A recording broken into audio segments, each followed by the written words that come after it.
for the deal to work, but it was workable. Mr. Flake, I would yield to the gentleman from California. I'd like to associate myself both with your comments and the gentleman from Maryland when you are a little incredulous that when it has been previously stated under oath before the New York Attorney General that, in fact, the gentleman was threatened. We are, oddly enough, arguing over whether when you're threatened, you feel threatened, but we're not arguing over whether, in fact, there was a threat. I think we've made that pretty clear today, and I appreciate your sticking to a position of not further indicting those who regulate you, but it's our job to get to the truth, and I think we have. Yield back.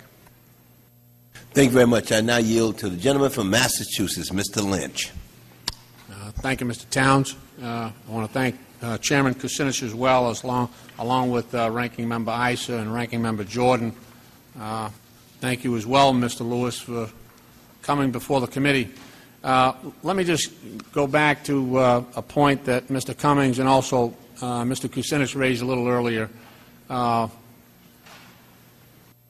Kucinich seemed to be hung up on the fact of when there was a significant indicator that Merrill Lynch was in rapid decline. And rather than focus on November of 2008, we can go all the way back to fall of 2007 when they announced a almost $8 billion loss, and Mr. O'Neill was forced into retirement. I mean, there's a long history of decline here, albeit it accelerated to some degree around the time of your purchase. But there was significant evidence that they had overloaded with collateral debt obligations and other complex derivatives, and they were in pretty tough straits for a while. Isn't that true? Yes, sir, it is true.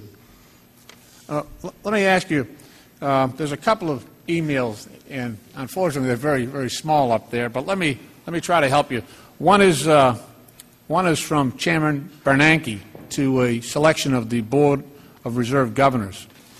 And this is December 21st, 2008, around the time that you're thinking about this material adverse change being existent or not. And this is a quote. It says, this is from Chairman Bernanke, "I think the threat to use the MAC, which is the material adverse change, is a bargaining chip, and we do not see it as a very likely scenario at all. Nevertheless, we need some analyses of that scenario so that we can explain to Bank of America with some confidence why we think it would be a foolish move and why regulators will not condone it." The other email is actually, it sort of reinforces that, and that is from Jeffrey Lacker, who was a president, I believe, of the Federal Reserve Bank of Richmond at the time, and he's I think he's a member of the Federal Open Markets Committee now, a voting member. This email was also CC'd to the chairman, I believe, and it says, "Just had a long talk with Ben Bernanke, I presume, says they think the MAC threat is irrelevant because it's not credible. Also intends to make it even more clear that if they," meaning Bank of America, "play that card and then need assistance, management is gone, period."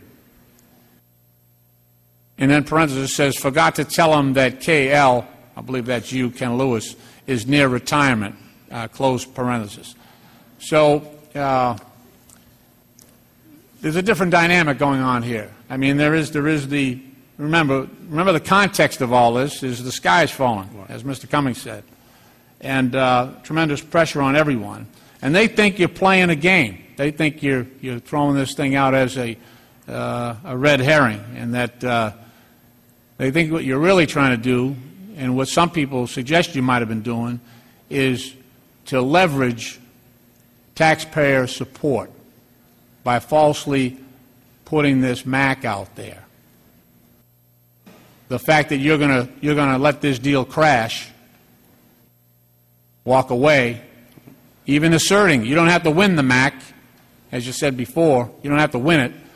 This deal just needs to stop, And then I think the weight of all the forces at play there with Lehman and everything else, you know, we're in some pretty deep trouble. So what I'm asking you is was that your strategy here? Did you use this MAC as leverage to force Bernanke and Paulson to come in with taxpayer support? And I also want to note that your own firm was in pretty tough shape at the time. Everybody seems to think there was a perception that you were the white knight here and you were the strong party. But I think, as Mr. Kucinich has indicated, you know, Bank of America had its problems too at this time. But tell me what your strategy was in your negotiations there, and what was the motivating force behind your decision to put forward this MAC? Thank you. And thanks for reminding us about we were in the middle of a pretty bad financial crisis. And I do think we had people of good intentions, despite what they've said about me.